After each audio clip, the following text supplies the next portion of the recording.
One of the first things you learn in cryptocurrency is to take anything you read on social media about the crypto market or your favorite coins and tokens with a big pinch of salt.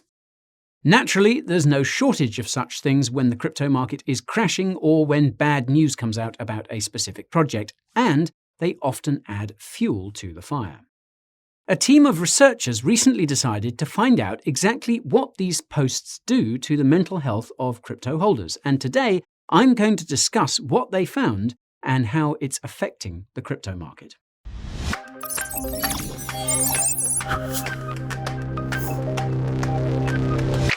Before we talk emotion, I need to go through the motions. If this is your first time in the audience, my name is Guy and this channel is about crypto, in case it wasn't obvious.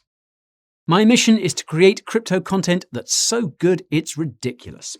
Coins, tokens, news and reviews explained in a way that's meticulous. If this sounds miraculous, subscribing to the channel and pinging that notification bell is what you should do. Go ahead, it's not strenuous. Alright, I'm starting to run out of rhymes, so let's see what effects social media posts about crypto are having on the mind. The research paper I'll be summarizing today is about crypto-related activity on Reddit. For those unfamiliar, Reddit is one of the most popular social media platforms in the world, with over 500 million monthly active users. Reddit itself consists of a series of dedicated discussion boards known as subreddits, and the cryptocurrency subreddit boasts over 5 million users who share their thoughts about the crypto market and crypto projects in real time. Like many social media platforms, Reddit has played a role in shaping the real world through the collective actions of its users. The most famous example of this is arguably the coordinated short squeeze of hedge funds by the Wall Street Bets subreddit in 2021. The cryptocurrency subreddit has also seen no shortage of such campaigns, and though many of these have involved pumping and dumping meme coins, some of them have been more serious, such as the coordinated withdrawal of Monero's XMR from exchanges in April this year. More about Monero in the description. Now, the main takeaway is that subreddits and their posts have the power to move markets, and Reddit's influence on the crypto market is likely to increase as the social media platform itself embraces crypto through things like tokenized community points and NFTs. This is why the research paper I'll be summarizing today is so important. It's titled, quote, "A thematic analysis of mental health, addiction and gambling discussion on Reddit during the recent cryptocurrency market downturn," and I already feel personally targeted. Jokes aside, this paper is still in preprint, meaning it hasn't been peer-reviewed by an academic journal. This means there's a small chance that what the authors found could be null and void because they didn't crunch the numbers correctly, but it seems from here like they did a damn good job.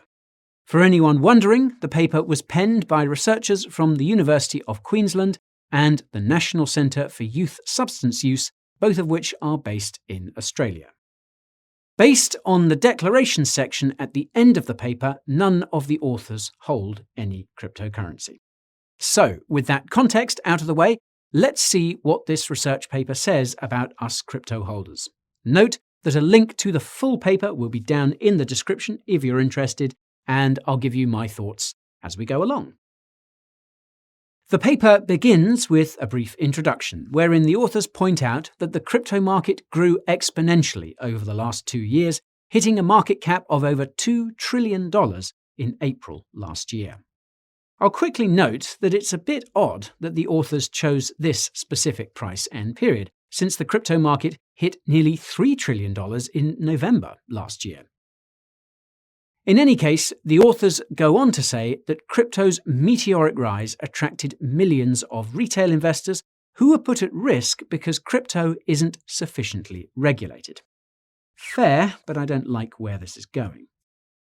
To add insult to injury, the authors imply that decentralized finance is somehow analogous to gambling.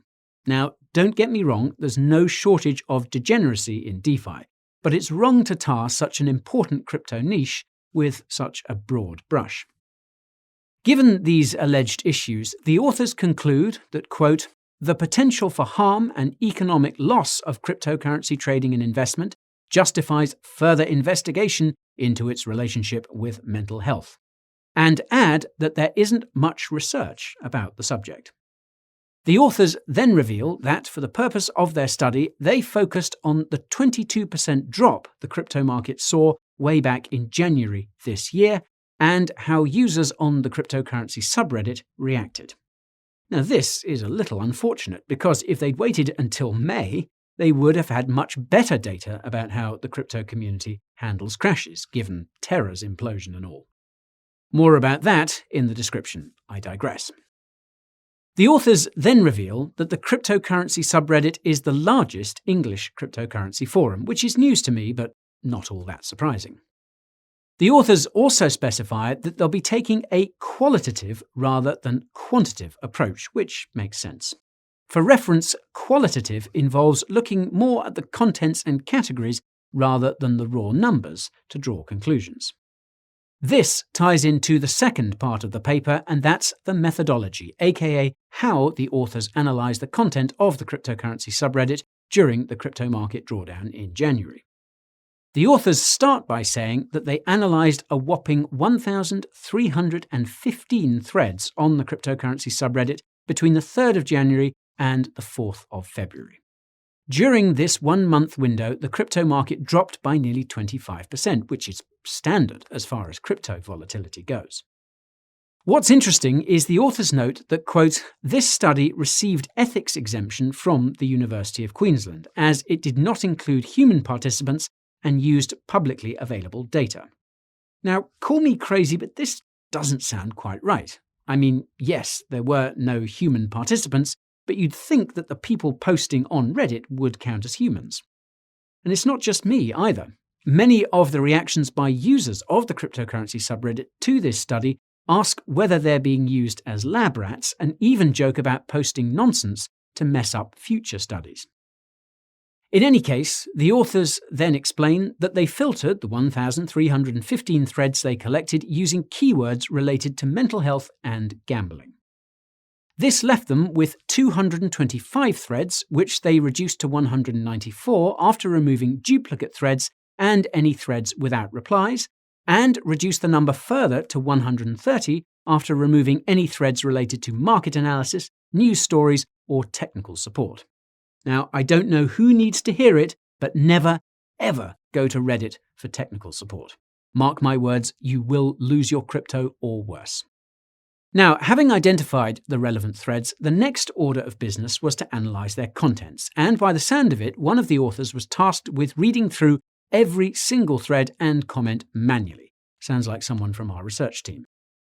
What's more is that the author tasked with reviewing these Reddit threads had to, quote, familiarize themselves with the dataset, meaning they read through these threads and all their comments multiple times. Anything to get that psychology credit for their degree, I suppose. In all seriousness, the authors managed to identify common themes across all the threads and their comments. 3 themes emerged, which were then subdivided into sub-themes. The first theme was emotional state and mental health, which was subdivided into negative sentiment, positive sentiment, and an absence of emotion.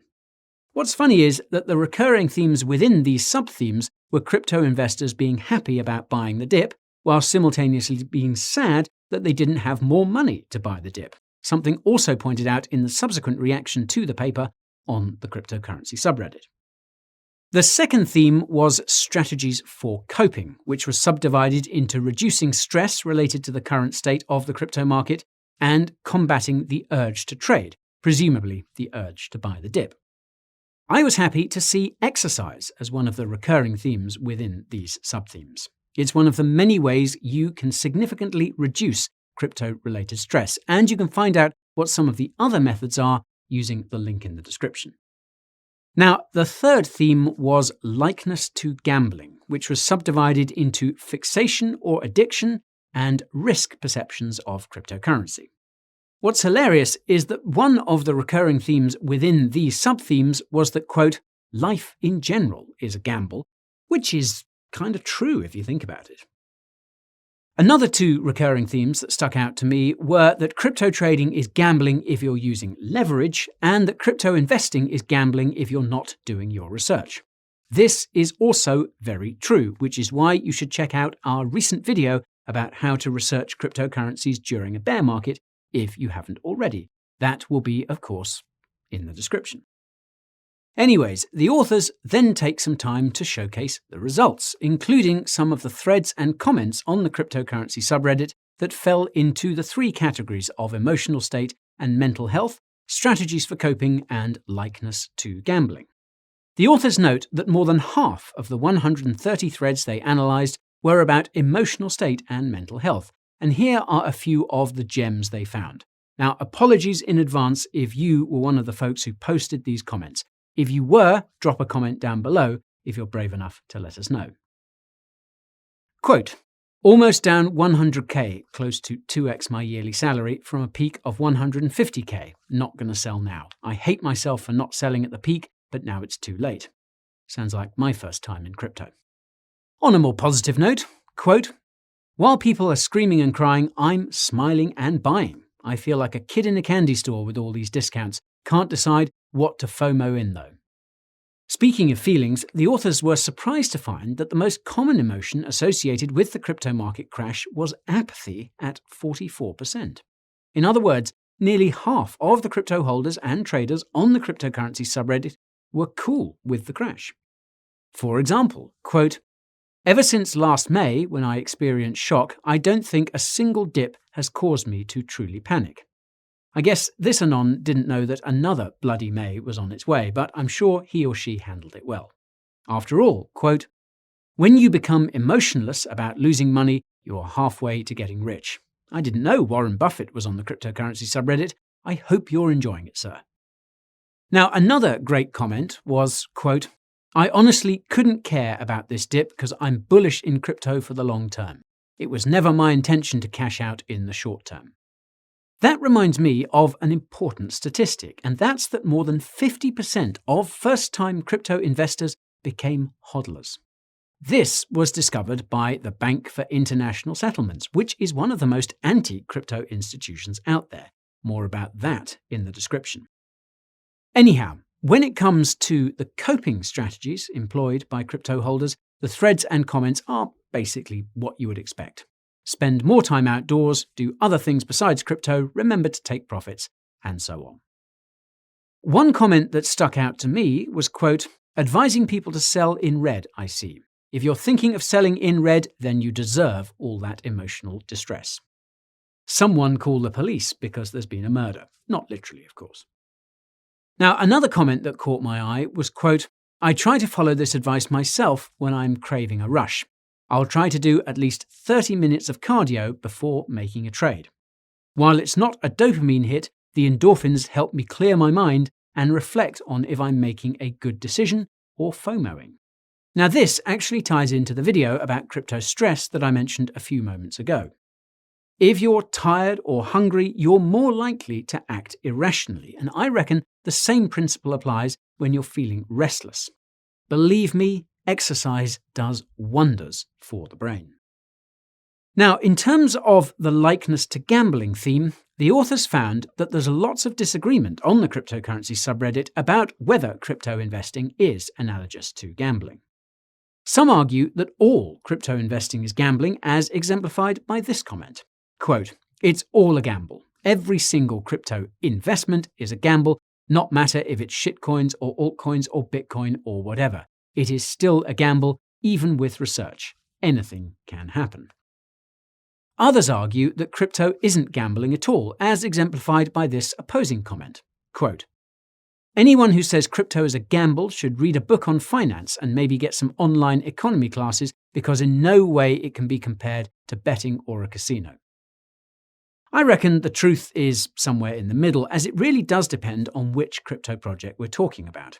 There's no question that shitcoins aren't that different from poker chips, and you can find out how to spot them using the link in the description. Anywho, the third part of the paper discusses the findings from the second part of the paper. Here, the authors address the elephant in the room, and that's that the crypto market has continued to crash since January and took multiple arrows to the knee in May and June, in more ways than one. The authors note that obsessively checking one's crypto portfolio during pumps and dumps seems to be the most popular pastime of crypto holders on Reddit, guilty as charged. Moreover, quote, "Our findings indicate that long-term conviction might protect against mental distress caused by fluctuating cryptocurrency prices." And I reckon the authors are onto something there. I mean, it would be crazy if all this crypto adoption is just because investors can't fathom selling at such a massive loss and end up holding instead as a result, only to find that that was the better option after all, and only because the only people left were holders. There seems to be a bit of an echo chamber in this regard, as the authors found that, quote, "posts recommending profit-taking were met with occasional hostility." And I reckon that's a bit of an understatement. In addition, quote, "descriptions of apathy and indifference indicate that prolonged exposure may desensitize participants from the dramatic fluctuations of the market." The authors note that this desensitization likely makes it possible for crypto investors to make more rational decisions, but they caution that this desensitization could have negative effects elsewhere in one's life. I find that hard to believe, as acting rationally is probably best in almost every situation. The authors are also suspicious about the absence of advocacy for leverage on the cryptocurrency subreddit and assume that this is simply because the crypto market was in a downturn. Makes sense to me. The authors also take issue with the absence of a criteria for what counts as, quote, problematic cryptocurrency trading behavior. Leave it up to the psychologists to diagnose everything, am I right? To be fair, it's true that a clarification of crypto definitions is desperately needed, and it's something that we at the Coin Bureau actively try to do because, well, nobody else seems to be doing it, and it needs to be done. The authors conclude that the cryptocurrency subreddit could be the ideal place for crypto holders to go when the crypto market is messing with their minds, and I definitely agree. But I must stress that you should proceed with caution, especially when the crypto market is rallying. Now, the fourth and fifth parts of the research paper are about the limitations of the study and the author's conclusion. As far as limitations go, the authors lament the fact that they were only able to gather data for a single month, especially given the fact that the crypto market continued to crash. They also aren't too happy about throwing out 90% of the threads they had initially gathered because they weren't directly related to mental health. They argue this is a justification for a dedicated subreddit for crypto holders experiencing distress, but I reckon you want as much engagement as possible with these kind of posts, and you're more likely to get that engagement on a larger subreddit. In the conclusion, the authors just reiterate everything they mentioned earlier, namely that the cryptocurrency subreddit serves as a good support network and that criteria for what counts as problematic crypto trading and investing need to be defined. On that note, if you want to brush up on your technical analysis before the next crypto bull market comes around, you can check out our technical analysis tutorials. Link to the first installment will be in the description. So, this brings me to the big question, and that's what the findings of this paper mean for the crypto market. Well, I'll start by saying that the paper is admittedly limited in its scope. Covering just 1 month when the crypto market crashed by a fairly standard percentage is not very representative of just how crazy the crypto community on Reddit can get. I know this because I check the cryptocurrency subreddit almost every day, and when blood is truly in the streets, or when the crypto market is greedily green, the sort of stuff you're likely to come across often amplifies the mainstream sentiment, just as I said in the intro. The main takeaway from this paper for me is that the crypto community on Reddit is a bit of an echo chamber, just like most other communities on social media. This is something of a double-edged sword. On the one hand, you have crypto holders and traders telling each other to zoom out when in doubt and even double down on investments even when the crypto market is in the red, which is ultimately good for the crypto market since it means less selling. On the other hand, you have crypto holders and traders who really should be selling because they're seriously strapped for cash, yet they feel pressured or even threatened to clutch their bags, lest they be booted from the crypto community. More importantly, I bet most crypto holders and traders that are a part of the cryptocurrency subreddit rarely post and instead choose to lurk, like me. This makes it hard to measure what the crypto community at large is actually thinking and doing, something that was also noted by the authors. In sum, it's clear that a lot more research is needed about how crypto holders and traders cope with the vagaries of the market. Let's just hope that this future research isn't done solely to justify a crypto crackdown due to the risks associated with this new asset class. That would be something straight out of the Fat F's playbook, and if you have no idea what I'm talking about, you can learn more about the Fat F using the link in the description. And that is all for today's video about the cryptocurrency subreddit research paper. If you found it as interesting as I did, smash that like button to let me know. Don't forget to subscribe to the channel too and ping that notification bell so you don't miss the next video. In the meantime, you can check out Coin Bureau clips for more crypto updates and tune in to the Coin Bureau podcast to go down the rabbit hole of altcoins and other crypto topics.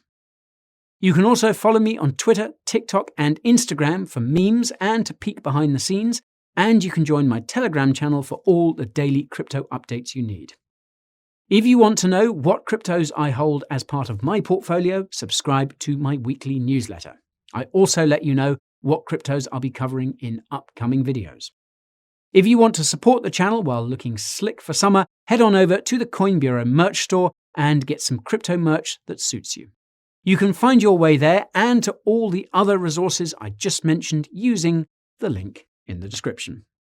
Thank you all so much for watching, and I will see you next time.